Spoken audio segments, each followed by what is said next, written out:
My name is Dave Sullivan, and I moved here in August of 1981, so I'll have my 30-year anniversary next year. My favorite place in Austin.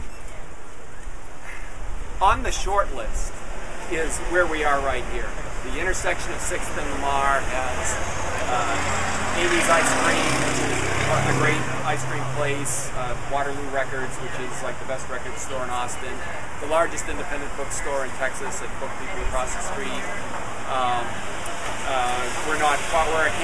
We're a short distance to a couple of great bars over here.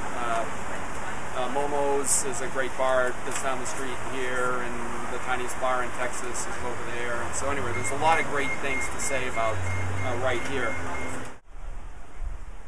One word. 3 words. Je ne sais quoi. All right. That which you cannot describe. It's the atmosphere, it's the ambience, it's the feeling. And the things that contribute to that are that people are very friendly, the people are very outgoing and natural, and then we have great natural placement here with the trees and the hills and whatnot, so there's a lot of things that go into that. Well, what it really means is that we're unique, and every city is unique. I mean, there's something different about every city.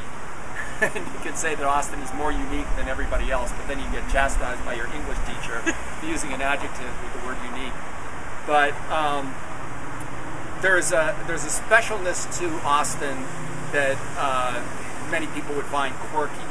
The fact that you have many long-haired, bearded, middle-aged men here, and you have middle-aged, even older people who dress scantily, and you have a lot of young people here who don't think anything about lighting up a marijuana in the middle of a music session or something like that. So there's a lot of I guess edginess or extremism or whatnot, but it tends to be positive. Like it has an artistic twist to it. So that's what it is. Weird equals artistic, friendly, different, etc. I talk often about the paradox, the unsolvable urban paradox that the nicer a place is to live, the more people want to move there, and the more people that want to move someplace, the more likely that is to lead to change. And that could lead away from what made it desirable to you, the original individual. I'm very fortunate in that I made good choices when I was younger to live in the central city in a neighborhood which has been able to resist a lot of negative change because people have respect for the historic character. And so we still have, even though people have put additions on houses and built new houses, there's still many old houses in place, and there's great respect for trees and great respect for having sidewalks and having yard art and things like that. So I've been very lucky to live in an area which hasn't changed as dynamically. When you look at our city skyline downtown here, you do see a lot of change. And to me, that's a positive thing, in part because it means more people can live and work locally.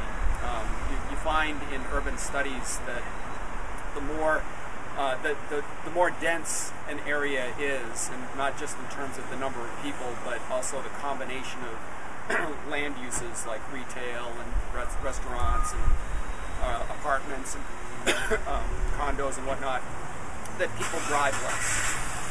And so even though the traffic has gotten worse, on a per capita basis, people are driving less.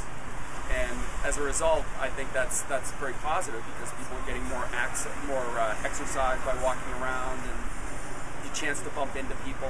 So that's one of the things that I treasure. I still bump into people that I know that have been here as long as I've been here. I sometimes say that the most important thing to me, or the thing that keeps me here, is rock and roll. Because I'm a music lover, I sometimes describe myself as the Uber fan because despite my age, I will go out to a nightclub and because as I mentioned before about the atmosphere and what makes Austin a great place, if we lost 2 or 3 key music venues, that would dramatically affect how much people appreciated that, because there's a synergy there. You need to have a critical mass. And so if you did lose 2 or 3 key places, then you, for development, then you might find that over the course of 5 years, you would lose 5 or 6 of the smaller ones too. And you would lose the whole sense of a music district or an arts district. It's funny that I would consider myself to be a preservationist. The trouble is that because I'm a public official and I very often have to make difficult choices, as one friend of mine said to me, another official said, Dave, what's more important, historic preservation or global warming? And I said, well, what do you mean? He said, well, if you tear down this little old house and build a new house, like 5, 6 new units on that track, then you can do what I mentioned earlier, create an environment where more people can walk and live near to their employment, etc., and also have better insulation in the building and whatnot. Well, yeah, that's a tough call.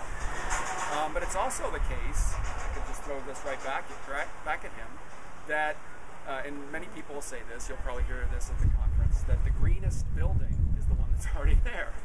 And I myself, when we put an addition on our house, I used to be the vice chair and local chair for our Sierra Club group.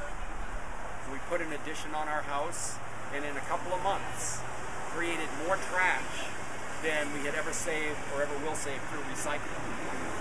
And so I thought at that point, I used to be an environmentalist, and then I put an addition on my house, and it all went away. So the point is that if you can preserve what's already there, you can prevent a lot of scrap from going to landfills. About 1/3 of landfill spaces is construction waste.